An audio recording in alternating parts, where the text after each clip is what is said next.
everybody's heard this a million times now, but so in my mid-20s, I met a very charming, handsome young man at a party who right away, he wanted to be with me. He didn't know much about me. He was flattering me, telling me everything I wanted to hear, and I was very charmed by it. And so we quickly started a serious relationship. And within, I would say, 3 weeks, he started going from the perfect person to a very dark person. And I called it the Jekyll and Hyde. And again, it was a person who had two sides, and you never knew what side you were going to get. And there were some disturbing things that he had said and done that, you know, could have led to even physical violence. But you never knew when that was coming. And it was a very confusing dynamic to see the glimmers of this person who was charming, funny, very smart, one of the most intelligent people I'd ever met. And also this person was a philanthropist. And one of the things that had attracted me to this person was that he was doing a lot of great work in the community and in the world. And, you know, so it was very confusing that somebody who on paper could do all these nice things for other people could be so cruel and so mean, and would be mean on purpose and would say horrible things. You know, one time even put a pillow over my face, like as a joke, but in my gut that felt that something was seriously wrong here. And I'm one of the lucky ones now that I've been doing this work for a long time, because I was able to leave this relationship quickly. And after I left the relationship, I discovered some books about narcissism. One, which was called Help, I'm in Love with a Narcissist, and one that was called Malignant Self-Love. And as I was reading this book, it was like I was reading my life. Every single pattern, every single aspect that was described in this book was exactly what had happened to me. And at that moment, I felt such relief. I felt gratitude that, one, I could label what was happening to me, and that I was able to get out of it as quickly as I did. Because when you're in a relationship like that, you can't see clearly. And so a lot of the time you can only see what's happening when you've been able to get out of it and look back. As they say, hindsight is 20/20. And I had vowed to myself, because what had happened to me was such a psychologically damaging experience, and it was a short relationship. Imagine how it must be for somebody who is in these relationships for years, is that I had vowed to myself that I didn't want anybody to go through what I had been through. And as a therapist, I wanted to make sure that people knew the signs and knew the things to look out for so they could avoid what happened to me. And I didn't want that to happen to anyone else. As I got deeper into the work, as we talk about narcissism, which we'll probably focus on today, because I think that is probably on the highest level of toxicity in people, is the narcissism component. You know, it's not just romantic relationships. There's so many clients I've worked with who have had narcissistic parents, narcissistic siblings, a narcissistic boss, a coworker, a friend, and these people can cause long-lasting damage. And in some cases, in the extreme cases, it can even be dangerous to the point where your life is in danger. And that is what also inspired me to write my book, which is a hybrid of true crime and psychology. It was about, here in the US, the Chris Watts case. And for those who aren't familiar with it, a very short summation of what happened is that Chris Watts was married to a woman named Shanann Watts. They had 2 toddler daughters and a baby boy on the way.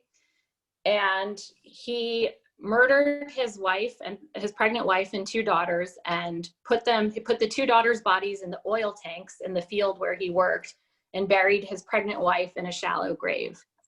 And so, you know, we hear this kind of story quite a bit in the media of husband killing his wife, more rarely the children. And, you know, so it's not that uncommon, but what really stuck out to me about this particular story was that everybody who knew Chris Watts, including his wife, they saw that there were 0 warning signs with this person. In fact, he was the opposite profile of the person that I had dated.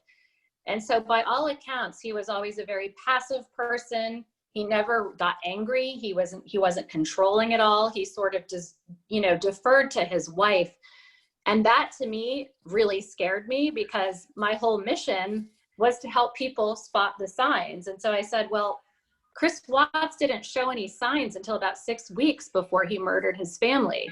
And so I set out to do a psychological exploration of how somebody with little warning signs could turn so quickly. And so that also inspired me to look at different types of narcissism that are not as obvious. And I do want to talk about that today as well, because again, in my particular personal situation, the Jekyll and Hyde thing came out right away. It was very obvious, but there are some people that are not as obvious. And so I know we wanted to take some questions today, so I just want to highlight just a really quick crash course on different types of narcissism and some of the tactics that are common that people might use, just so you can start understanding and applying it, like I said, not just to a romantic relationship, but to maybe a coworker or somebody in your life that's sort of doing this to you.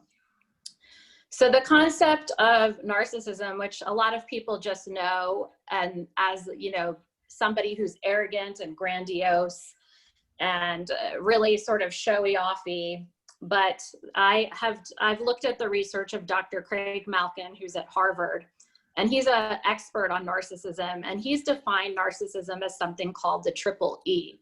So these are the 3 things that need to be present in a narcissist. So one is empathy deficits, it's called. So everybody knows that empathy is being able to feel with another person, to care about another person's experience.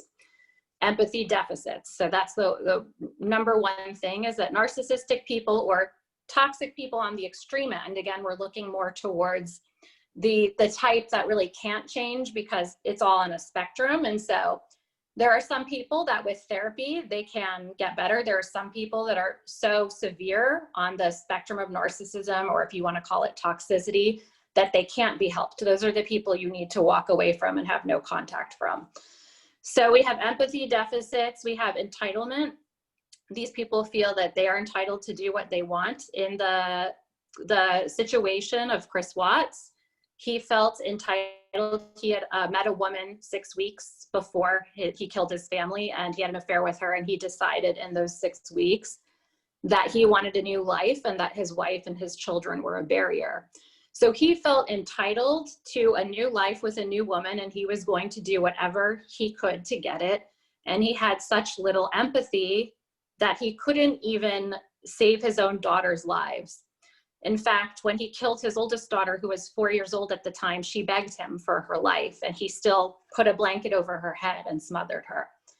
So this is, again, this is extreme lack of empathy. This is extreme entitlement. And then the third E is exploitation. So they use other people in order to further themselves. And again, they just don't care.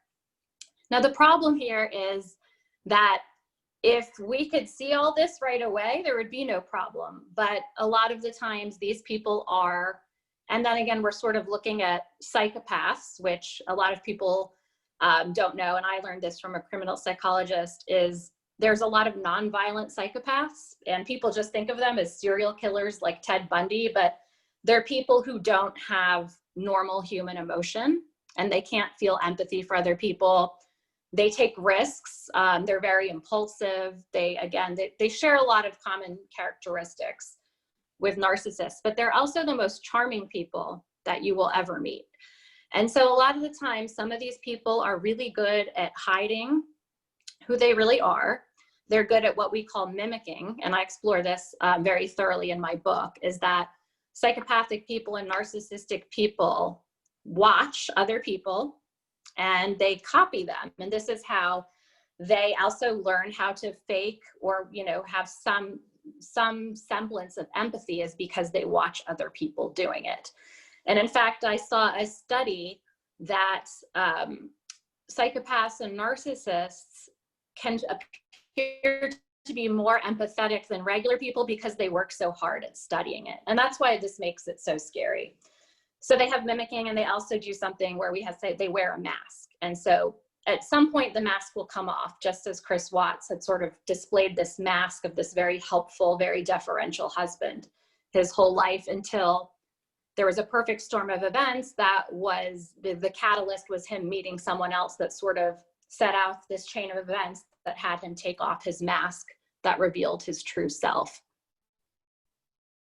So those are just some of the things that we want to look for. Now, I'm just going to go into two different types of narcissists that not a lot of people are aware of. And there's a lot of literature and research on this in the scientific community and the mental health community. And I looked at these in my book as well. And that's covert narcissism and something called communal narcissism. Covert narcissism is, kind of how it sounds. It's covert. And so, again, when you sort of think of these really blustery, arrogant politicians, you think of traditional narcissism. Covert narcissists, they're not grandiose, they're not arrogant, they can be quiet, they can be just the regular guy on the block, but they share a lot of the same traits. They still have this Jekyll and Hyde persona.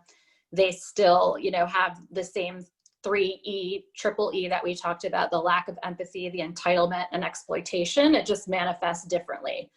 So just know that a narcissist does not have to be, or someone with narcissistic tendencies. So somebody can have some of these traits and not, so it's a very complex thing. And so that's more of a covert narcissist. And for the interest of time, I'll leave it at that.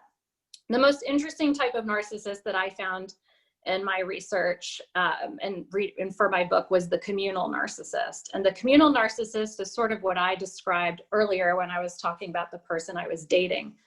They get what's called narcissistic supply, and narcissistic supply is attention and validation, and that's what all narcissists thrive off of. And so they'll do whatever it takes, exploit people, do whatever it takes to get that validation, that supply, that attention. And when they no longer need it, they don't need you anymore. And so the communal narcissist gets this supply, this validation and acceptance by doing good deeds. It can be good deeds for other people. It can be by appearing trustworthy and nice. It can be by running a nonprofit. Maybe they're the president of the, here in the US, we call it the parent-teacher organization. They can be a church leader. Their whole life is about doing good and charity work, and oftentimes just being a helpful, trustworthy person. And so this, again, is a different type of narcissist, but they get their supply. They just have different ways of getting it and attention and validation. But that one, the communal narcissist, is what we call the wolf in sheep's clothing, because they're very hard to spot. And we don't really think of somebody, a dangerous or a toxic person, as somebody who's doing all this great work. So it can be really confusing. And the last thing I'll say about this, because I know we're a limited time before we go to questions, is there's a certain pattern that narcissistic people follow, and it's a 3-step process. And it sort of goes how I mentioned with the person that I dated in the beginning. So the first part is called love bombing. And love bombing is when you meet somebody, like I said, they are over the top. They are bringing you flowers every day. They don't know you very well, and they say, you're the one, I want to be with you. It's just very extreme. It's over the top. Like, this alone doesn't mean somebody is a narcissist or a toxic person. I'm sure there's there's nice people out there who do those kind of things, but you kind of want to have your radar up when someone likes you too much or is going over the top to win you over. There can be an agenda behind someone trying so hard to win you over. The second phase of a narcissist is the devaluation phase. So that's, like I said, when the person turns on you. And that can feel like they can be mean, critical. You can feel like you're walking on eggshells around them. They have no empathy for you. Maybe they try to make you cry on purpose and they don't care. They like to see you hurt. You feel, I think a good indication of feeling emotionally unsafe, at least in a relationship with anybody, a parent, a coworker, whoever, is when you feel like you're constantly walking on eggshells, that if you're going to say something and you don't know how that person's going to react, or they could pull off the mask and, you know, go dark on you at any moment. And then the third phase, which doesn't always happen, is the discard phase. In the Chris Watts case, this was the ultimate definition of discard, because he literally murdered his family and discarded their bodies in such a obscene, horrific, disgusting way, with no respect for anything, for any of them. And so in another less severe way, the discard of a narcissist is just simply, they're done with you. And when a narcissistic person is done with you, that's it. And it can be a very jarring experience, because most people have attachments to other people, and we don't understand how somebody can just discard us like that, like we're trash, when we have attachments to people. And so that's another thing to know, is that if somebody discards you, it has nothing to do with you or your worth as a person. It has to do with that this person cannot make normal attachments to people. They can't really love people. They can't really empathize with people. And that has nothing to do with your worth as a person. It has to do, again, with their incapacity to love, to attach. And there's multiple theories and science, again, that, you know, I researched. There's certain studies in the brain, you know, that narcissistic people and psychopathic people have portions of their brain where the emotional intelligence is. That's not the same as a regular person. There's childhood theories, but again, we don't have time to really go super in depth at all today about the complexities of these things. Nadia, is it about time you want to open it up to questions, or what do you think? Well, it's up to you. I mean, we have still about an hour and 15 minutes to go. So if you'd like to continue, that's fine. But if you'd like to start taking questions, it's by the way, I just want to say, Lina, thank you so much. I thought that was really great. That was really great, really excellent, really useful. Would you like to continue at this point, or would you like to take questions from the audience? I think I'll just take a couple more minutes then. I didn't realize how much time we had to talk about some of the tactics that there are names for some of these tactics that toxic people or narcissistic people use against their victims. And I think it's helpful for people who don't know what that is, that there are names for these things. It's, you know, psychological manipulation. And two of the most important ones, I'm sure most of you have heard about this, is gaslighting. So as I'm seeing here is ghosting narcissistic behavior. That one, we can't put a blanket on that one, because I think there's a lot of different reasons why people ghost. And part of that is social media and this new kind of world of technology where we're bombarded all the time with so much choice, and people just don't have the same sort of respect as they did. But yes, I mean, certainly a narcissistic person can ghost, and it's not the right thing to do, but it's not a clear indicator that someone is a narcissist, or a narcissistic trait of somebody ghosting. But the really major one that a lot of my clients and most people are very familiar with, because almost everyone has experienced this in their life, is called gaslighting. And so gaslighting is a term that was taken from a very old movie called Gaslight. And in the movie, there's a man who's married to this woman, and he wants to inherit her fortune. And so how he can do that, I guess, is one of the ways he can inherit her fortune is by getting her committed to a mental institution. So what he does is he sort of tinkers with the electrical wiring or whatever, and he makes the gas lights in the kitchen flicker on and off. And so when she notices that, she says, "Oh, do you see the lights going on and off?" And he'll say, "No, what are you talking about?" And so it's a psychological manipulation tactic to make somebody think they're crazy when there's a basis in reality for what they are seeing. And in the emotional component of that, we see an example of that would be if you feel hurt by something somebody did, and you went to them and you said, "It was really hurtful for me when you went and gossiped behind my back." And what a gaslighter will do is say, oh my God, you're so sensitive. Like that was nothing. You know, they will, No. instead of taking accountability or responsibility, they'll tell you that you're being crazy, that you're being too sensitive. And the tactic of this is for you to second guess your own reality. And in Imago relationships, in which I'm trained, we train couples and individuals to do the opposite of gaslighting. And so, for example, in a couples therapy situation, because again, you don't have to be a narcissist to gaslight. A lot of well-intentioned people do it and aren't aware of it. And part of couples therapy is telling someone, hey, you know, when your husband comes to you and says that he doesn't like when you tell him he's, you know, he's too short or whatever you're criticizing him about. And instead of telling him he's crazy or too sensitive, you want to validate that by saying, you know, that makes sense that you felt hurt when I said that. And so the opposite of gaslighting is validation. And validation doesn't mean you have to agree with the person, but that you can step into their world and make sense of their perspective. And it's one of the most valuable things. I'm a parent, I have young children, you know, I'm a wife, I have clients, you know, lots of friends in my world. And that's been one of the most valuable things I've learned in my training, is that if someone comes to me with a hurt, I really want to validate that and say, you know, it makes sense. It makes sense that you feel that way.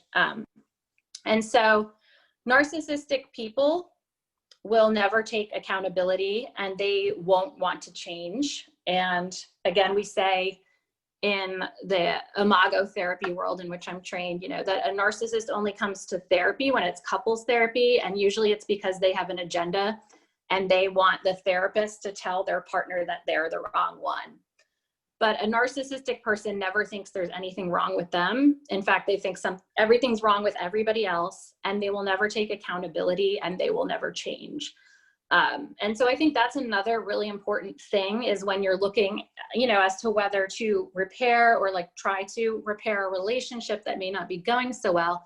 Is the person invested in changing? Is the person invested in taking accountability? Is the person invested in, you know, wanting to validate and really hear your perspective and empathize with you?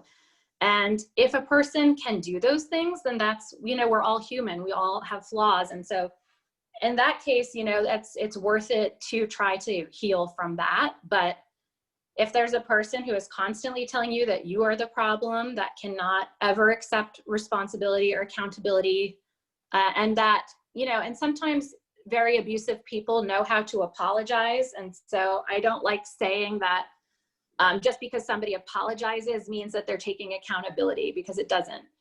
A lot of abusive people are really good at these sort of false apologies, as we know from a lot of domestic violence situations. We know that abusers, you know, we've all kind of seen the movie Sleeping with the Enemy, that abusers can hit you and then show up with roses and say, I'm so sorry, the next day. And so, you know, it's not just about these sort of fake apologies or these, again, because they're so good at learning at people, bringing them into their lives and knowing what to do and how to get people to take them in. They know how to give really good apologies sometimes. And so it's not so much about the apology, it's more about the commitment to change. And are you seeing that genuine commitment to changing and to growing? And I've worked with lots of couples that, you know, again, they're good people, but they didn't have good role models growing up, and they don't know really how to be in a relationship, and they actually are committed to doing better. And that's a really rewarding part of my career, is that when I have those people who really are committed to doing better. And as I said, those are the people that's worth it to work through. But again, there are some people that are so extreme that they're beyond rehabilitation. And those people also engage in a lot of infidelity. Even after they're caught, they'll continue to do it. And, you know, again, that's sort of the lack of empathy that they have for their partners or for their other people. So that's gaslighting. I also want to talk about something called blame shifting, which I think is another, it's sort of like gaslighting. It's sort of like what we've just talked about. But blame shifting, again, is when somebody did something to you that is wrong and you confront them on it and they turn the blame around on you. And so I think we've all been through this before. You know, we're all old enough to have experienced something like this before. And it's a very shocking thing to have somebody do something wrong and then you tell them and then they turn around the blame on you. Well, it's your fault. If you weren't so, you know, rude, I wouldn't have said that to you, or you brought it on yourself. And again, that is something that is not okay. It's not okay for somebody to do that. Again, we want to look for people that take accountability, that want to grow, and that can apologize when they're wrong. So, you know, another thing I want to also look at, the opposite of a narcissist, which is what we call an egoist, because a lot of the times narcissists attract egoists, and egoists are, you know, more people pleasers, and they're afraid to say no. They always, you know, they always want to do things for other people at the expense of themselves. And they can be people with a lot of empathy too, but they become very resentful because they have no boundaries. And so I always tell people, you know, in therapy and in just general in life, we kind of want to be in the middle. We don't want to be an egoist where we have no boundaries or where we're constantly pleasing people. We want to have boundaries, but we want to know when we're wrong. We want to have self-reflection. We want to be able to apologize when we did something wrong, but also have the boundaries and the strength to know when someone is gaslighting us or blame shifting us, and to be able to stand up for ourselves. So that's kind of an art form. It's hard for many of us to do, to find that balance of, you know, being sort of in the center of where, you know, of having those boundaries, and also being able to know, to be able to say, I was wrong and I'm going to take accountability for my mistakes. So those are some of, you know, the main things. It's not related to narcissism, but in couples therapy, one of the pioneers of couples therapy named John Gottman talked about he calls them the 4 horsemen of the apocalypse, which are the downfall of any relationship. And those things are criticism, defensiveness, stonewalling. Now I'm drawing a blank on the 4th one, but those 3 are the ones that really stick out to me. As criticism is something we all know what that feels like. Defensiveness, again, is sort of like the blame shifting and gaslighting. When we come to a loved one with a problem or a coworker, and instead of trying to work on it with us, they get defensive and they'll then sort of revert to blame shifting. And stonewalling, I think, is also a tactic that very toxic people and narcissistic people use, which is they shut down and they refuse to engage, and they never re-engage with you. So it is very important, again, when we're looking for people to keep in our inner circles and close to us, is that we're looking for people that are willing to try to re-engage, even when it might be hard for them, and to sort of push themselves out of their comfort zone instead of shutting down and shutting us off. Because when those things happen is when we lose connection with people and we lose trust and safety with people. And we can't have relationships with anybody that we don't have trust and safety with. And again, I'm mostly talking about emotional safety here. So I think I've talked a lot. So maybe Nadia, maybe we could take some questions now. Well, first of all, Lena, you did not talk a lot. Thank you so much. I think that was really, really useful and interesting information. I really enjoyed listening to you. Before we start taking questions, Lena, I just wanted to ask you something that also I'm curious to know if you what you think of it, and also because it came up in the chat, I could see people discussing it in the chat. Is a narcissist more likely to be a man than a woman, or are the chances, or is it equal? Is it equally possible for a man or a woman? Well, in the research, and unfortunately, there's not a lot of great research.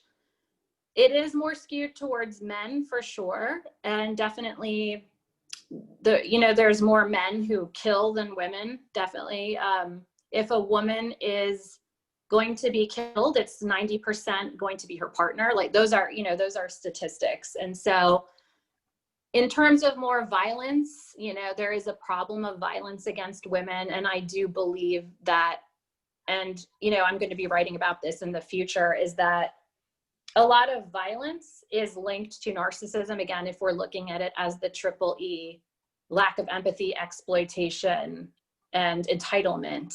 I think violence is all about those three things, you know, and so hurting other people is about those three things. But women can definitely be narcissistic. I've seen it. And again, it's varying degrees of it and different types, whether it's covert, communal, but our research points more towards men. But again, the research can be flawed, but it is skewed towards men. Okay, thanks so much, Nina. So we're gonna start. I have 2 hands raised. Sri, you raised your hand first. You have a question for Nina? Yes, I have 2 questions. I just asked the first one first. You mentioned the narcissist steps, love bombing, so on and so forth. How much is the duration for this?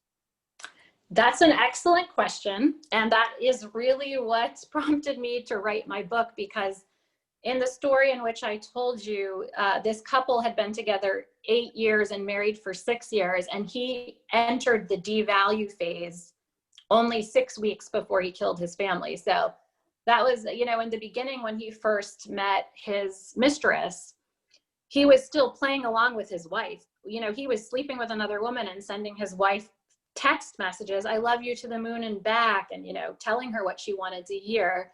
And then as his affair progressed and he really started moving towards the discard phase, that's when he started devaluing her, and she felt it, and she felt like the rug had been pulled out from under her. And I had access to text messages with her friends where she was telling, she has been crying for days on end because she doesn't understand how this once loving person just turned on her, and he's telling her he doesn't want the baby anymore. And at one point, he had, even before he murdered them, he tried to make her miscarry the baby by putting something in her drink and trying to make her sick. And so she had no idea that he was doing this, but she knew something was wrong. But again, it took about, almost 8 years before this side had come out. The good news is, from my experience of working with people, and especially after writing my book, I've gotten to meet so many wonderful people who are survivors of this type of experience and are really grateful that this information is out there,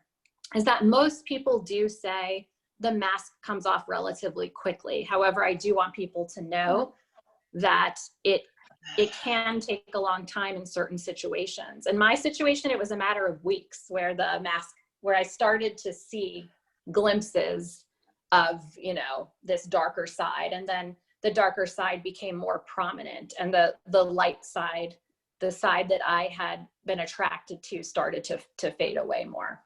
So there's no exact timeline, but I think the good news is most of the time, you'll start to see the darker side quite quickly, probably within months to a year or two. That's just my personal estimate, though. That's not based on research. Okay, thank you. Thank you. Can I ask a reverse question? Or, Yeah. I don't want to hog the entire meeting. Yeah, go for it. So I have another side of the story. I'm a man. We men also love women. Okay, number one is on our priority. So we normally say we love our women. So what I see is, when you have a long relationship, what I've noted is that you give it all to the wife. You come home and you give all of the money you earned, kind of thing. If both of you are earning, still you'll give all of the money, and so on and so forth. Sometimes, you go through journey, and then that side of this is not coming out to me, because why would a man or a woman switch? Because they suddenly realize, okay, what I expected is not coming out. So where is the point for that one? So why would you mentioned something like the 4 you mentioned criticize, defensive, and so on. Then you have to do re-engage, you said, right? How many times do you do re-engage?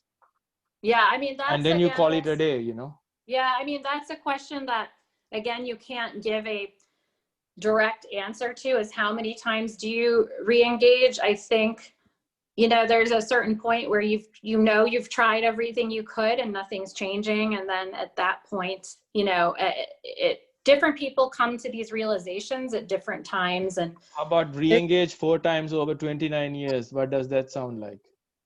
4 times over 29 years? Yeah. How do you mean re-engage? So you see this problem, you repeatedly try re-engage so many times. Yeah. So I was just giving you some milestone numbers. Where would you stop this? I mean, again, there's so many different factors that are, at play.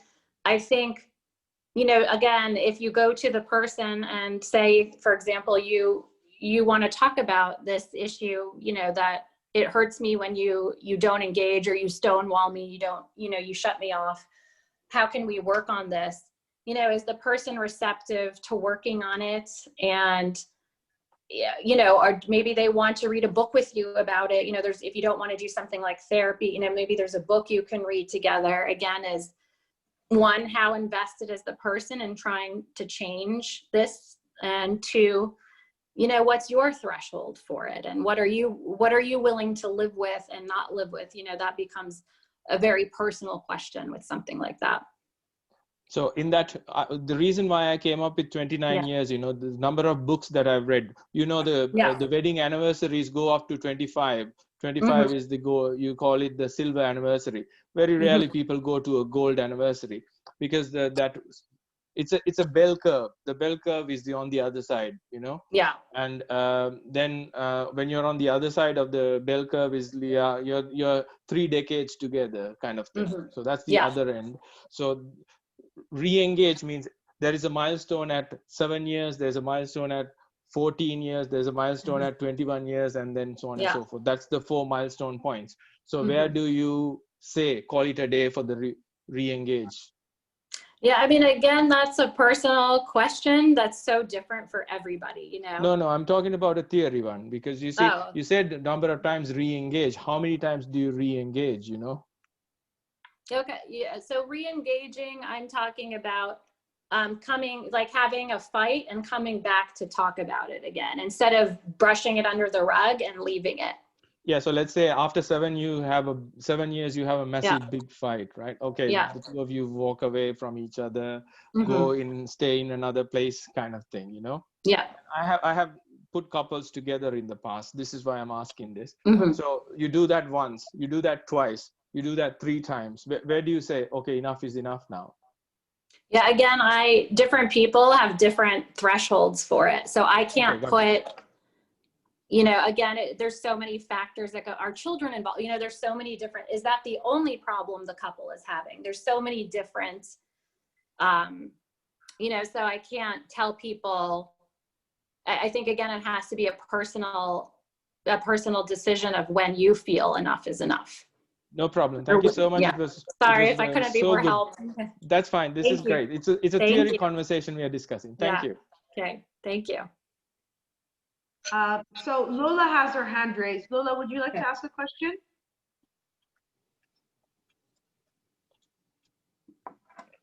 Yeah, sorry. Hiya. Hi, Neela. Sorry about that. Thank you for listening. It was a great talk. I'm a psychotherapist, and I'm quite interested in, I have a special interest in personality disorder, but I'm quite interested in the kind of, when is it not sort of narcissistic behavior? When is it sort of high functional autism, like Asperger's? Because the presentation is so similar. That's a wonderful question. And this is also something I explored in my book, because people who are, sort of armchair detectives on the Chris Watts case speculated as to whether he was autistic or not, or he was on the spectrum with Asperger's, because he was also known to be quite a brilliant man. He could retain information. Yeah. And so I did a lot of research on that. I actually looked at, there's research on psychopathy versus autism, and people with autism and Asperger's are rarely violent, and rarely, in this type of malicious way that narcissistic people and psychopathic people can be. And so usually if they are more violent or sort of on this crueler side of the spectrum, it's a comorbidity with a personality disorder. And that's just based from some research that I've read on it. But it often can be very hard to tell the difference sometimes. But yes, autistic people are rarely violent. And again, they're not, and they can have a lot of empathy as well, which I think is sometimes misunderstood by people, is that it's, you know, that they can have empathy in ways that narcissistic and psychopathic people cannot. That's probably like the short answer I can give you, but it's okay. That's really, it is really hard. I think it's many of my sort of not necessarily narcissistic, but maybe falling on the spectrum would use autism as a defense. Oh no, I'm actually just autistic. I've got Asperger's. I want an autistic diagnosis. But you know, I think what you presented. I also have another question, and I don't want to hog the space as well. In terms of coercive control, is that a legal terminology, or that falls under narcissism? I've definitely heard it fall under narcissism, and definitely in the domestic violence communities. They talk a lot about coercive control. I'm not sure if it's a legal definition. I don't know. That's a good question. I actually want to look that up now. I'm glad I can help. Yes. Really nice talking to you, Lena. That's been really helpful. I've really enjoyed it. Thank you.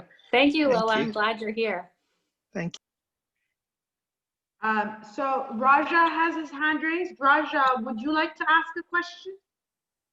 Yeah, thank you so much.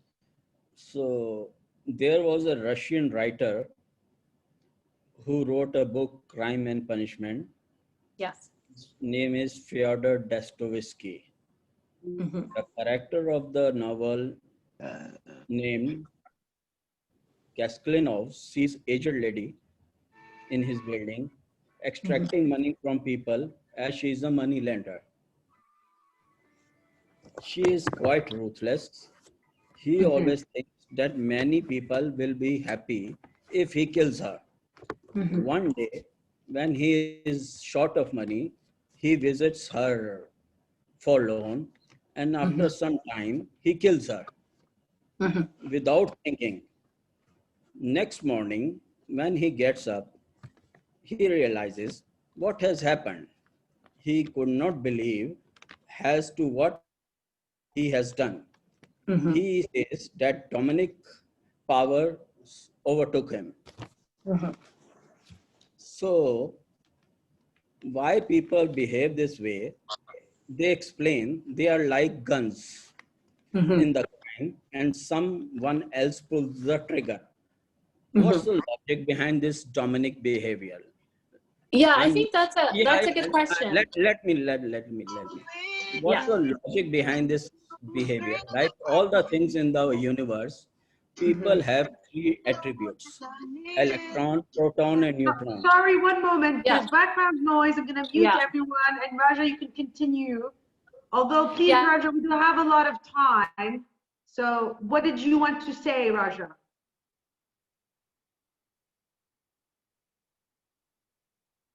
Okay, Raja, you need to unmute yourself. I muted everyone because there was background noise. You need to unmute yourself if you want to continue. Yeah.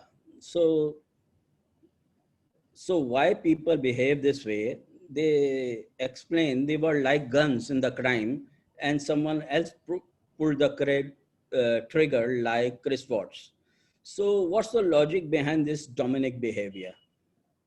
Like all the things in the universe, there are three attributes: electrons, grandiose narcissism; protons, megalomaniac narcissism; neutron is a balancing force. So people with the attribute of this quality, or proton or tamas, is more dominant. So just try to think like this way. I'm not saying that I am the expert on this. Why the people behave and they attribute everything on the demon? There is no demon and there is no God. Whatever you do, it's you. So everything you blame on anybody, just like divorce or just like anything in the world. So the lack of balancing force was absent in Chris Watts. Yeah. What you're reminding me of also is when I wanted to look at why someone commits violence and look at the bigger picture, I also wanted to, I interviewed a neuroscientist for my book who wrote a book, and this is a good one that people should read. It's called Why We Snap. And he wanted to understand the brain science between somebody who, you know, kills somebody and then has remorse after doing that. No, And it's not, it's not about snapping. It's all about your thought process. I'll just elaborate on this. All universal forces are neutral. Just like atoms. So if you, I don't know how much you are interested in physics. Everything consists of atom. Atom is 3 parts, okay? It's neutron. Okay, Raja, I'm really sorry. I'm gonna have to interrupt you because we're limited on time and people really want to ask Lena questions about this topic. We have 3 people with their hand raised. But Lena, it was very interesting. Tell us what you learned. You said you had people who, what's the difference between someone who commits a murder and someone with no remorse and someone who experiences remorse? Well, I thought that the neuroscience was an important part, at least in understanding some of violence, just because the way the neuroscientist defines snapping is not what we think of. In fact, he says the process of snapping can go on for weeks or even months before someone commits a crime. It can be a slower process. And he had identified through studies with animals 9 neural pathways in the brain that when they are triggered, they can provoke a violent response. And some of the ways they tested this were with animals. They shot sort of they fired into the parts of the brain, you know, that where these violence would be triggered, and like the cat would pounce and kill an animal immediately as soon as this part of the brain was triggered. And so he had defined 9 neural pathways. And, you know, some of them are very obvious, like, you know, protecting your tribe is one of them. So if somebody threatens your family or your loved one, you can, you know, that can prompt a violent response. If you know, self-defense, if someone is coming at you and you might suffer a physical injury or something like that, that might provoke a violent response. But the one I found most interesting for my book is something Dr. Fields calls the S trigger, which means stopped. So that can mean when a person feels like something is impeding them or stopping them from getting what they want, that can cause something in the brain to snap or have a break from reality. And you know, I thought in Chris Watts's case, he believed his wife and his children were stopping him from having this new life with his wife. So again, that's not the one explanation for why he did it, but I thought it was an interesting component to violence, is that when we're looking at the neuroscience, there are parts of the brain that can be triggered to become violent. And again, that doesn't mean that we're not responsible or we're not accountable, but it was just another interesting piece of the puzzle to why people commit violence. And again, I don't want to talk about it too much, but his book is called Why We Snap by Dr. Douglas Fields, if people are interested in that type of thing. Thank you for that. Xenia, you have your hand raised. Would you like to ask a question? Xenia? Sure, thank you. Is there a way to identify narcissists from people with a lack of awareness of personal development that can't go over the person without not really realizing it? Yeah, that's a good question. Again, I think a narcissistic person at the end of the day is really mean, and they have no empathy at all. Like, they're just mean, they don't care. It's a feeling you have. I think another thing that I really want to, you know, instill in people is your gut feeling, your intuition with yourself is your best tool. And another book that I love about this is called The Gift of Fear by Gavin de Becker. And he's a former FBI profiler, and he's studied, you know, people who were in dangerous situations and predicted them, and you know, from their intuition and how sort of to use your intuition. I think the same goes with people, is that I think we intuitively know when someone's lacking in emotional awareness, again, or just didn't have great childhood models and maybe needs some help, versus a narcissistic person. Like, I know the person I dated was a cruel person, lacking in empathy. And then I also know somebody, you know, who may just be lacking that emotional intelligence. And so I think you would probably be the best person to, but again, if they're never taking any accountability, if they aren't willing to try, if you can't feel any empathy from them, that's a really bad sign. Okay. And I think getting to understand what genuine empathy looks like, I'd like to use this example. This happened the other day. My son is about to be 8 years old, and he's a very sensitive soul. You know, he saw a baby bird die, and he cried for like 6 hours, you know.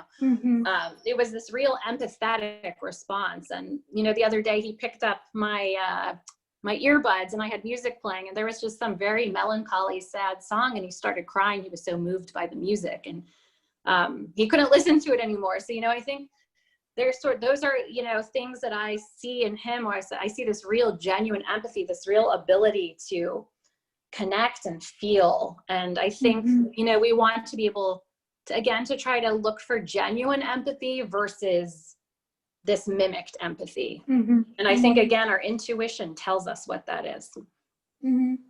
Does that answer your question, or do you? Absolutely. And I think there is everybody has wisdom inside of us. Yeah. And the other question is, did you see any relationship or correlation with culture and being a narcissist? Like, yeah, I mean, I think it's in all cultures, just from what I've seen. It's, you know, I've noticed, you know, in every culture, there's bad people and good people. But definitely, you know, in cultures that are especially and these can be family cultures too, cultures where we can never admit we were wrong. You know, I was reading excerpts of Mary Trump's newest book, the book written by Donald Trump's niece. And she had said that Donald Trump's father told them never apologize for anything. And so, you know, you can look at even family cultures or larger cultures where that's taught, like, you know, you never apologize for anything. You know, you're not taught, your empathy is not, I think most of us have empathy. I think most people in the world are good. And I think that's the good news here. But, you know, there are certain cultures in the family and in the greater world that don't promote sensitivity, empathy, compassion, apologizing, accountability, those things. So. Sounds good. Thank you. Thank you. Thank you. Okay. Some people have asked questions in the chat, and we will address them. But there's 3 people with their hands raised, 4 now. So we'll finish the people with their hand raised. Katja, would you like to ask a question? Yes. Lena, that was great. You didn't mention the sign. Would you say the silent treatment is a sign of narcissism? And at what point it's not? Because it depends. I mean, people use it in normal relationship.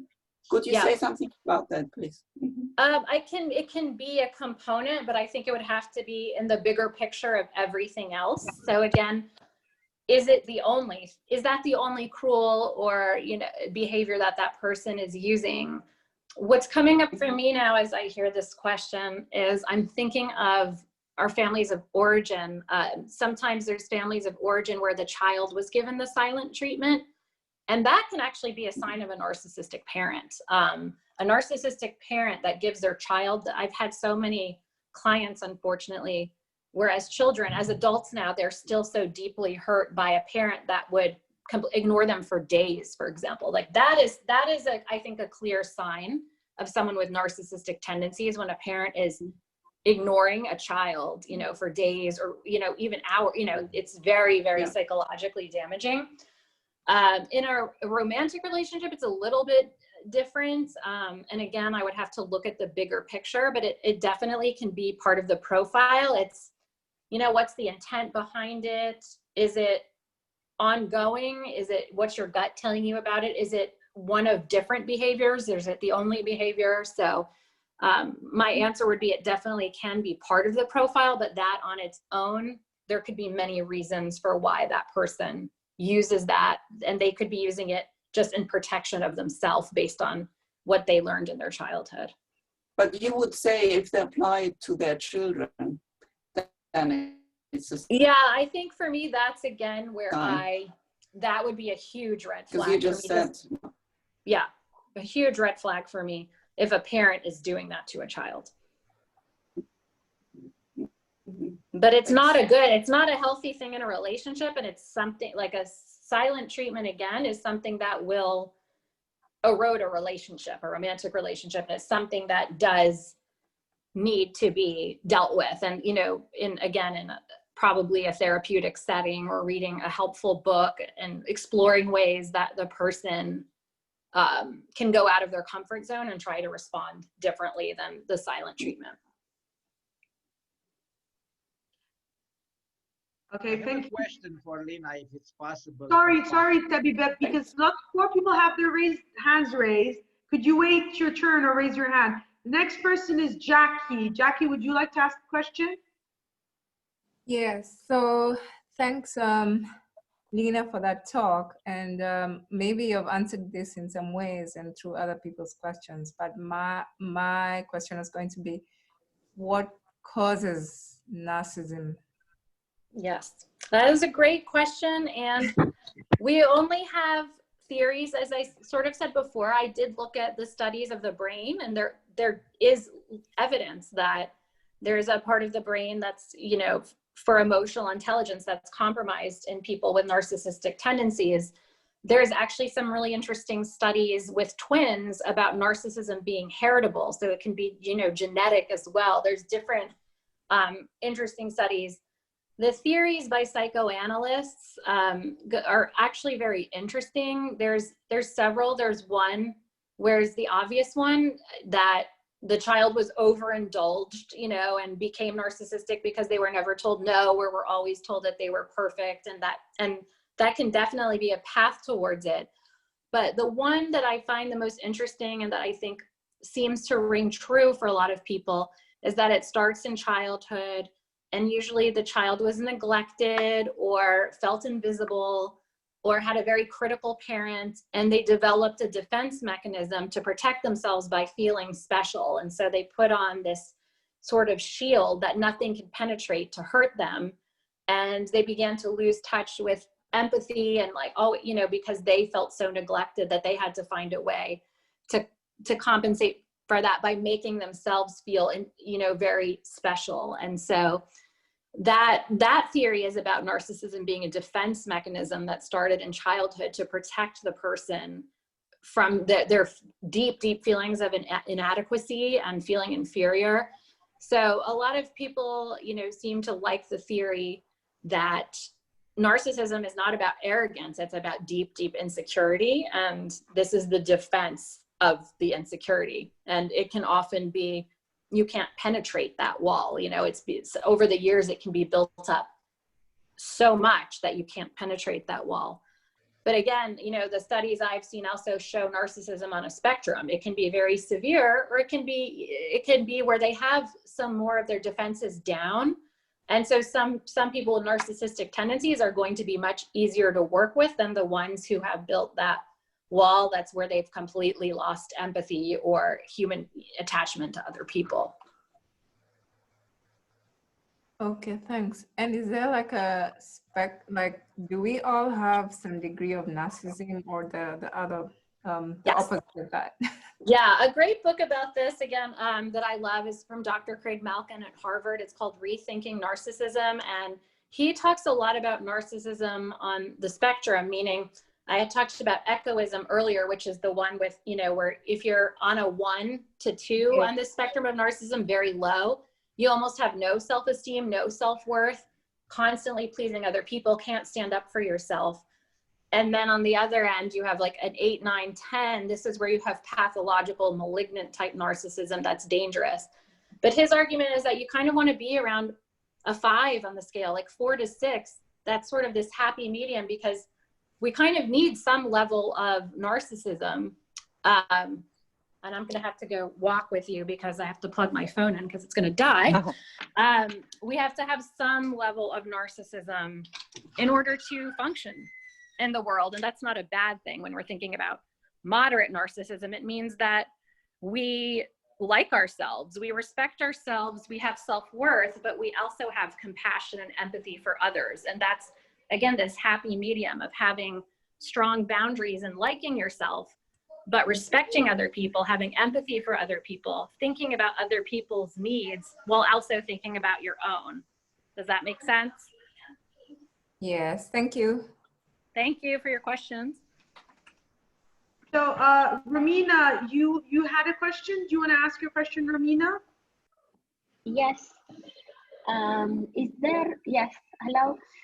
Hi. Is there specific questions that we can ask like earlier that lead us to determine if this person is like narcissistic, or is there like we can pay attention to some kind of behavior that people do, and that because after like 7 years or 10 years is like a long time, and it may hurt the person. Yeah. So is there like some kind of directions, please? Sorry, I want to make sure I understand your question thoroughly. So you're asking how we know somebody is narcissistic? No, is there like a tricky questions that the relationship that so you can open your eyes? Sorry, you got cut out, so the screen froze. If you could repeat one more time, because I didn't hear. Okay.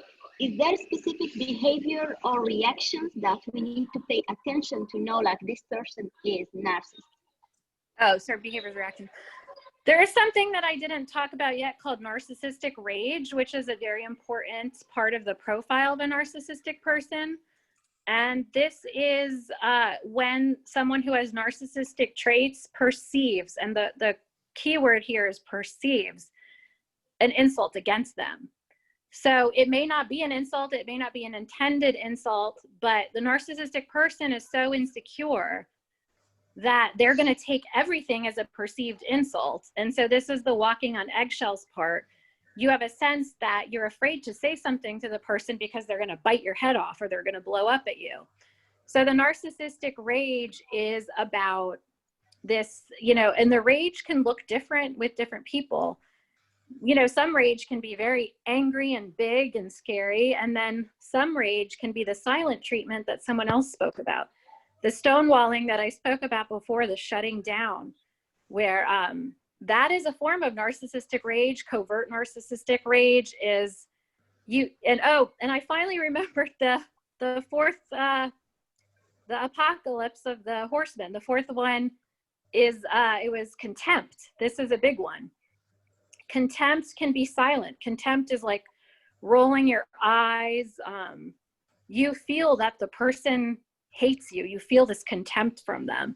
And that can be a part of the narcissistic rage, is that it doesn't have to be screaming and yelling. It can be. It can just be this real silent anger that makes you feel really bad about yourself. So that would be one reaction, a major reaction that narcissistic people have. That's a major part of the profile.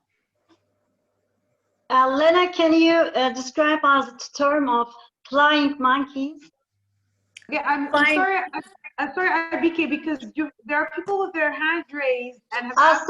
Sorry, I couldn't see. Okay. Okay, no worries. Romina, do you want to ask the question? Yes, please. Nadia, thank you very much for your organization. And Lena, thank you very much for this amazing presentation.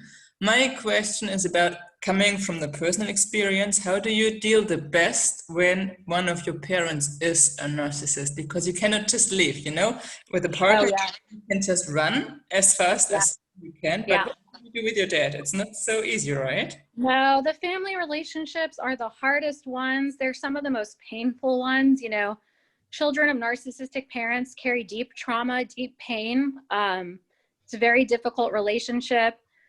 And, you know, the toxic people talks that I give, you know, like you said, coworkers and friends are the easiest to walk away from.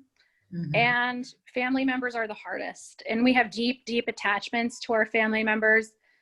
And again, it's personal. You know, I know people that are estranged by choice from family and others that can't do that. And there's no right answer. Sometimes, you know, putting boundaries up with these people is the best thing to do if you want to keep them in your life, is having strict boundaries, because narcissistic people, toxic people, they're constantly crossing boundaries, constantly pushing boundaries. You say no, they try to convince you, you know. And so a good thing I think with family members is to keep the boundaries strong. You know, you don't have to take their phone calls when you don't want to. You know, I know people in my life with narcissistic parents. They will take the phone calls when they want to from the parent, and or they set their expectations for what their parent can give them. And so, you know, it's just sort of deciding how much you want that person in your life and having coping strategies to deal with it, so you can preserve yourself to a degree. Yeah. Thanks, Lena, for this. It's not there are some really great books, and Nadia, I'm wondering if there's a follow-up email to participants where I can give book recommendations. We don't have, I don't have everyone's emails, but I can put on the wall of the event any names of books you'd like to recommend. Okay. And I'm thinking after this, I'm pretty sure they want you back again, but I know you have a very busy schedule, but we'll talk about that later. Maggie, I'll put some book recommendations, especially some about children of narcissistic parents, because I think those are important books. Thank you very much, Lena, for that. Thanks. Okay. So Maggie, you have your hand raised. Would you like to ask a question, Maggie? Yeah, Nadia, it's me, Margaret. Oh, sorry, go ahead. No, it's all right. I guess, Lena, the question which comes to my mind is, so if you recognize that you've been in that kind of relationship and you're now at the end of that road, what is the road to recovery? The road to recovery is hard and long. The basic, very short advice, and again, I'm going to give Nadia some books about healing from narcissistic relationships, because there are lots of good books on that.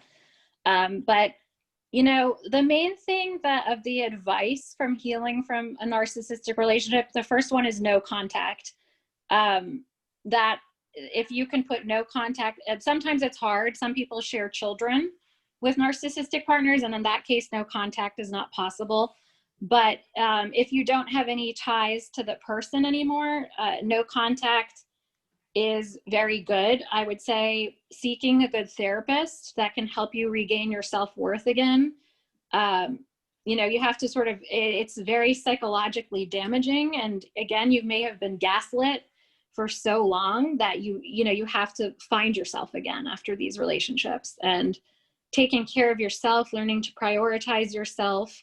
A lot of people have spent time in narcissistic relationships constantly catering to the other person. And, you know, and that's, you have to find yourself again. And so I would say, you know, working to heal, reading good books, no contact. Hopefully, you know, if you have the resources or can find a therapist to work with, those are some good things to do. But there are also some great books, again, for healing from narcissistic relationships. And I can have Nadia put that in the notes. Thank you very much. Thank you. So next, it's Hannah has her hand raised. Hannah, would you like to ask a question? Yes, please. Thanks, Lena, for the presentation. My question, I'm sure you've answered maybe part of it, but what I wanted to ask is, obviously, there, as you said, with research showing that some people have grown up sort of with all this entitlement and it's all about them, so they would definitely be wanting to be validated all the time, or also maybe because of being treated badly by their parents, maybe they get this self-defense mechanism, which then maybe turns to become narcissist behavior. Do you find people in your practice coming to seek help, to say, look, I think I'm not capable of any empathy, you know, and things like that? Do they acknowledge it, or are they not able to acknowledge they have a problem? It's a really good question. I would say the good news, again, is the people who are severely narcissistic, I don't see very many of those. Most of the people I see are great people who want to change and want to do better. But I do do remember, I recall, you know, there was someone who was in my office once who within minutes was displaying very abusive qualities towards his wife. I mean, the criticism was horrific, you know, the things he was saying to her in front of me. And I stopped him and I said, you know, if we're going to do this work, I'm going to need you to try to empathize with your wife. And he turned to me and said, well, I have no empathy, so that's not going to happen. And so I've had one person acknowledge that they had no empathy and acknowledge that they were not willing to change and that their wife was the problem and could not sit and hear another person's perspective. Like their entire agenda was to belittle and criticize their partner. And so, you know, again, I'm happy to say that's much more of the rare thing, but that would be it in its extreme form. The ability to acknowledge it and say I don't want to change. I don't have any reason to. Yeah. Okay. That's promising. Yeah. So, yeah. But I also wanted to mention you did say that most of us have some narcissism in us, but I felt like that was a bit harsh. Self-love cannot really equate to narcissism. Yeah. It's a good thing. I mean, yeah. We are not hurting anyone. We're just saying, look, I love myself like I love other people, or whatever. So. And that's the health. That's what's called healthy narcissism. So it's reframing it. It's not a bad thing. It's just, you know, and that's what, again, this is Dr. Malkin's work at Harvard, you know, that it's called healthy narcissism and we all need it. And it's not a bad thing. And so, yeah, self-love is a great thing. I think it's one of the best things that you can have to like yourself. That's not, again, narcissism is only bad when it becomes malignant and severe and no empathy. But calm down, sweetie. Stop getting argumentative. You know, Sorry, one moment. I'm just gonna mute everyone because we have some. Yeah, sorry. Go ahead, Lena. Go ahead. Oh, sorry, Lena. You need to unmute yourself because I muted everyone. Can you unmute yourself? Is that possible? Yeah. So basically, this is one person's perspective, is that, you know, that he calls healthy narcissism, that we all need it to do well in the world and to be happy. But it's not a negative stigma to the word. It's just sort of a way of looking at it. But yeah, you don't have to use that too if you don't like that. You know, if it feels too harsh, you can just call it self-love. And but yeah, that's the most important thing, that we all have self-love and that we like ourselves and we stand up for ourselves and we respect ourselves and we respect other people. Okay, Sharmina, you have your hand raised. Would you like to ask a question? Yes, please. Thank you, Nadia, for organising this, and thank you for the presentation. It was really informative. So my question is this. When you meet somebody new for the first time, it doesn't matter if it's in a romantic setting or work or socially or anything like that, what are the telltale signs or the clues or, you know, those whispers that are in the back of your head that kind of give you an idea that this person more likely than is not a narcissist? What the I won't say the red flags, but the pink flags, maybe just the warning signs that would make you think again? Yeah, the over-the-top charm is always the big one, because that's when you're first meeting someone, that's really, you're not going to get too much of a picture, but this over-the-top charm, this sweet, you know, and sometimes it's really hard in a first meeting. I've been fooled many times myself for people who seem so nice and so charming, you know, but again, it's especially with the romantic relationships, I think that's easier to spot than sort of a casual friendship or co-worker when if you're meeting somebody at a happy hour, for example. But the love bombing thing, I mean, the only way I can explain it is it's really over the top. And one thing I found interesting in my research is they're saying, you know, the research I read was there was a study about people who watched romantic comedies and how there's so many romantic comedies out there that encourage kind of this stalkerish over the top behavior, that people who watch these movies have come to associate over the top behavior with romanticism, when it's actually kind of a clue for narcissism, is that it's not really normal in the beginning for someone to meet you and within 5 minutes say you're the one, or, you know, taking you out to a 5-course dinner on your second date, and just that feeling of someone trying hard to win you over. Again, it doesn't mean that that person is a narcissist, but it's something to pay attention to, is why is this person so overly charming and flattering and pulling out all the stops to win me over? In the Watts case, again, early on in the relationship, Shanann Watts was very sick when she met Chris Watts, and she was coming off a bad divorce, and she didn't want to have anything to do with him, and he pursued her, and he went over the top. Within, you know, a short amount of time of dating, he was driving her to her colonoscopy, he was organizing her medications for her in pill boxes, and you know, she had tried to push him away, and he just wouldn't take no for an answer. He just kept pursuing her till he won her over and did all these over the top things. And it was in a moment of weakness in her life, which is also an important thing that I did not mention yet, is that a lot of the times these narcissistic, psychopathic people like to prey on people in their moments of darkness and weakness, because they know they can take advantage of them. And so over the top charm is always when you're first meeting someone, and again, listening to your gut. What does your intuition say? If you have a weird feeling, you can't put your finger on it, I would pay attention to that. Okay, thank you very much. Thank you. Okay, Slavika, you have your hand raised. Would you like to ask a question?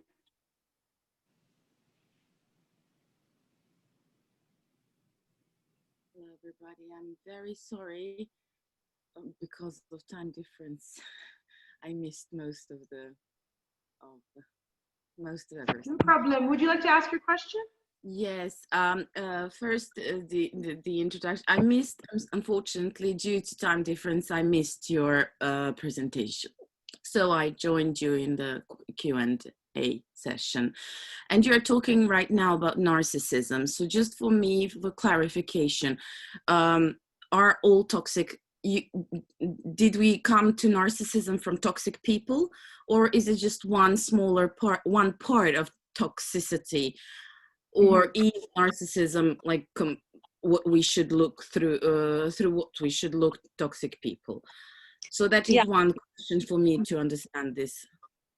Yeah, that's a good question. I think I'm, you know, chosen to focus this presentation more specifically on narcissism, because it's, I feel, the most dangerous type of toxic person, one of the most dangerous besides a psychopath or a sociopath. But there are different, again, traits of narcissistic people, that tactics that those people use, that they may not be a full-blown narcissist or a dangerous narcissist, but they may still be using some of these tactics. So some of them that we talked about were gaslighting, blame shifting, and you know, things that erode relationships. And it just depends upon how the severity of it. But for people just to be able to understand what might be happening to them, whether it's intentional or not from another person, and if then they need to explore trying to repair a relationship with that person, or if it's hopeless, you know, so sort of trying to discern between how toxic someone is, how severely narcissistic someone is, and what are some of the traits and tactics of those people. Okay, now to go to my question, my personal interest in this presentation is because basically I've noticed that I work kind of in a, like I attract toxic people on the one hand, and I've been in therapy and I've been in marriage, and I realized that my friendship relationship, so many people who are so nice, actually basically had to kind of distance myself from them, including my marriage. And but then when I'm going through the therapy, and also when I listen to that, I catch that a lot of traits that actually when we're talking about toxic people that I should avoid, I recognize them in my own behavior. Yeah, and you know, it doesn't mean, and that's, you know, that can come, that's a really important. I'm worried about it because I have a bit of not really autistic, but kind of, let's say, in the beginning of the spectrum. So I have a problem to identify people's Yeah, well, I would say the amazing thing about what you just said is that you have self-awareness, that I mean, you're not a narcissist. This is the thing. You're not a narcissist if you recognize that in yourself. So, you know, when I wrote my book, I had a lot of friends come to me and say, I read your book and now I think I'm a narcissist. And I said, no, that actually means you're not. If you think you are, you're not, you know, because that means that there's self-awareness in you. And if you can say, you know, some of these things that these toxic people are doing, I do that too. You know, that's growth. There is trying to grow from that and trying to understand where that might come from. A lot of the times this stuff comes from, again, some type of trauma in childhood, you know, and again, trauma in childhood can just be from having a neglectful parent. It doesn't have to be from, you know, extreme kind of physical abuse. It can be from many different things. And also, what were our role models as children? What behaviors were we seeing that we learned? It's hard to unlearn those behaviors. They become very imprinted in our brains. And so, you know, the first step is just noticing, trying to take accountability when we do notice, because we're all flawed. I'm a therapist. You know, I joke around all the time with my clients. I'm a couples therapist and I'm flawed in my marriage, and it's a constant work in progress.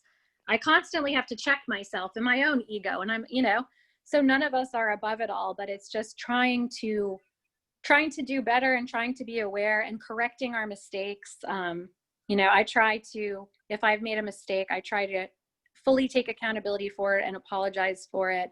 And I try to do better. But we're all human and we're all going to make mistakes. So I hope that helps. Thank you very much. Thank you. Okay, Sebi, sorry, you wanted to ask a question. Would you like to ask a question now, Sebi?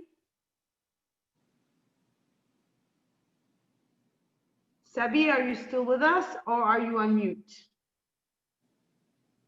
Okay. Abike, sorry, earlier you wanted to ask a question. Would you like to ask a question now, Abike?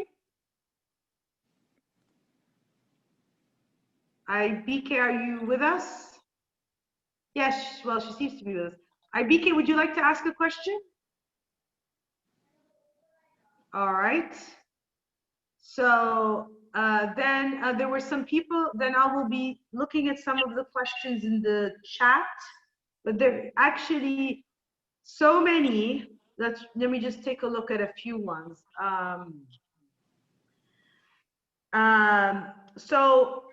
Lina, someone asked, could you explain about imago relationship? Imago. Mm-hmm. Also, yeah, imago relationship therapy, and yeah. So, would you like to just explain a little bit about this, please? Yeah, so I will try to be brief on this because there's a lot to imago, but it's basically based on a theory. Again, it's a theory, so I always tell people, take what makes sense to you and leave the rest at the door. But it's a theory that as children, no matter how ideal our childhoods were, that we all have some kind of wounding that causes us to build adaptations and defenses to protect us from hurt. And so when we're looking or seeking partners, romantic partners, we're seeking to heal our unmet needs from childhood through them. And so we're kind of subconsciously, not consciously, but subconsciously looking at people who sort of have the best and worst traits of the primary caregivers or the people in our lives that gave us those wounds. And so that's what we're sort of trying to recreate and heal our wounds through our romantic partners. But ultimately, they end up triggering us and our needs, and that's when conflict comes into play. There's another part of imago that we use to help people. It's called the imago dialogue, that uses 3 steps, which we call mirroring, validation, and empathizing. And so safe dialogue in imago is not about a back and forth conversation. We have one person as a sender and one as the receiver, and the sender talks about their perspective. We also teach people how to express a frustration and a grievance, so it's not a criticism. So it's a way to safely express themselves and a hurt without making the other person feel they're being criticized. And so a lot of what we do in imago is mirroring. So when one person is speaking, and we do this with family too, it can be a mother and a son or a couple. But when one person is speaking, the other person has to mirror them. They can't interpret it. They have to mirror them exactly as is. And then they also have to validate and empathize the other person with the other person's perspective. And so that's a very, very short description of the theory and some of the things we do. Okay. And Imago is spelled I-M-A-G-O. If you want to Google it, I-M-A-G-O. And the book, the main book about Imago is by Harville Hendrix called Getting the Love You Want. So I'm going to take one last question from the chat because we have 10 minutes left. And someone in the chat asked, how can you attract the right kind of person? Yeah, that's a great question. And, you know, I think being in a place where you feel good about yourself, when you're not feeling, you know, needy or in a bad place or in a place of low self-esteem. Again, we're sort of talking about the self-love, you know, whether you want to call it healthy narcissism or self-love, being in a good place where you feel that you respect yourself enough that if you do see behavior where you feel like you're not being treated the way you deserve to be treated, you can walk away from it. And that you can feel confident in walking away from it and knowing what you deserve. And so, you know, sometimes that might mean not, you know, not being afraid to be alone, which is for a lot of us, that's a really scary thing, is thinking about being alone.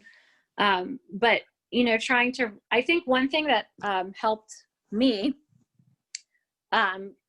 you know, and pick the right person is before my husband and I started dating, I had written down on different pieces of paper the ways that I wanted to feel with a partner. Not qualities, not what a person looked like or if they were a good dancer, but emotional qualities, things about their values, the way I wanted to be treated. And I wrote all those things down and I put it in a box and I said, I'm going to end up with a person who has these things. And again, it was very value-based. It was very character-based.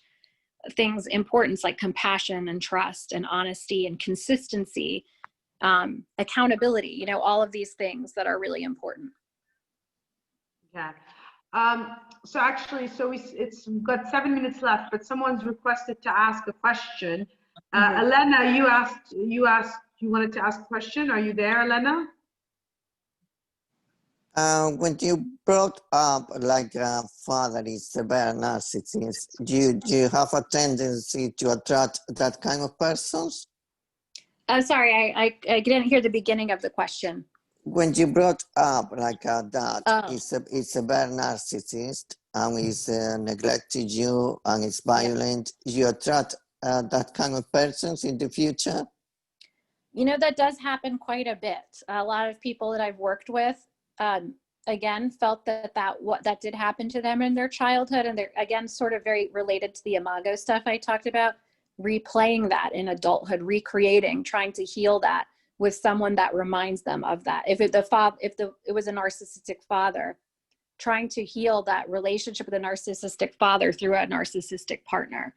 Yeah, again, and also because of the modeling, they don't have that modeling. You know, they say, I don't know what it was like to have a man who treated a woman right because my father treated my mother horribly. You know, you see that all the time. I don't know what that's like, so I'm gonna go with what I know because that's normal to me. And that may be normal, you know, in that family of origin. Yeah, thank you so much. You don't know anything different, you know? Yeah. Thank you so much. Thank you.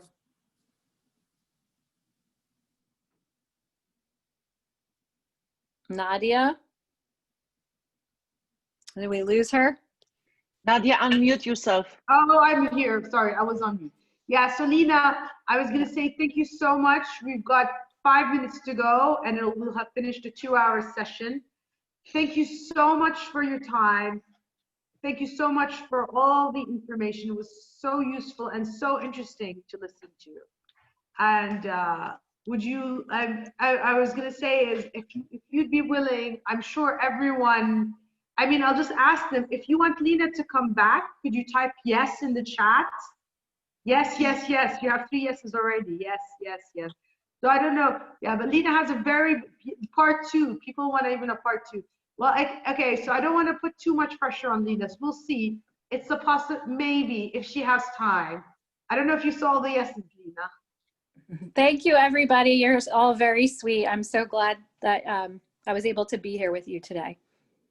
And that if, I would say if people want, follow up, to maybe contact Nadia with ideas for things that, they want to hear about, or maybe just a follow-up Q&A, since there seems to be a lot of questions. Yeah, so yeah, please do. If you have, you can message me if there's any topic that you'd like Lena to discuss or go into more deeply.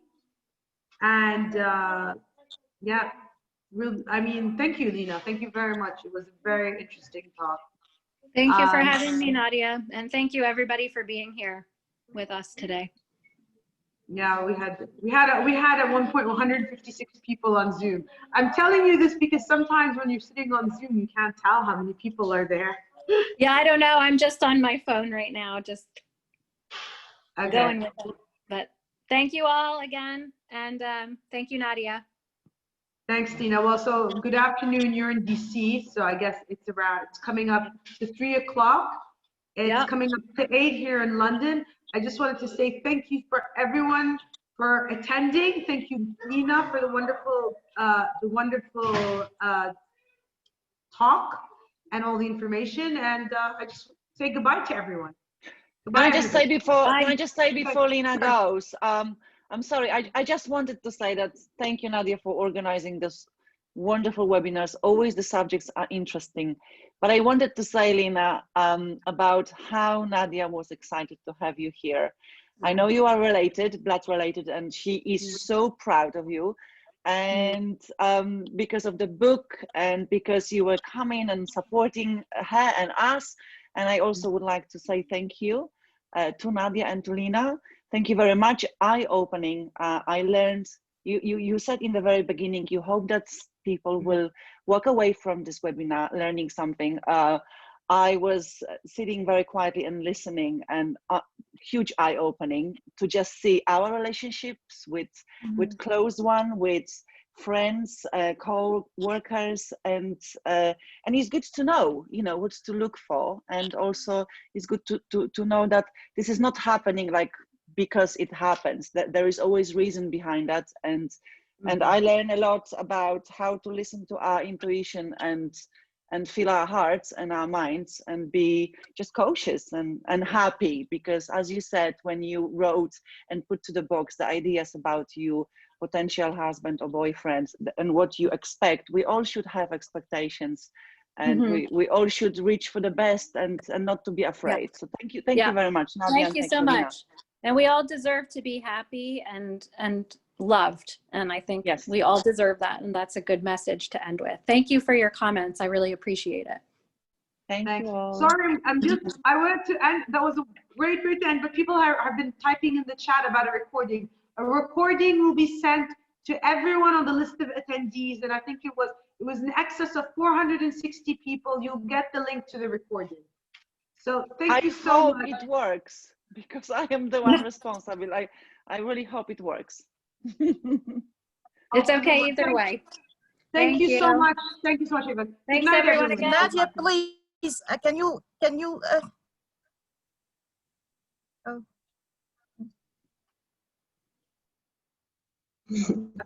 Sorry, we can't hear you right now. I'll ask you, please, if you need anything, if you want to contact Lena, please message me and I will do my best to help you, and if you have further questions. Okay, thank cool. you, everyone. Thank you. Thank you so much, Nadia. Thank you very much.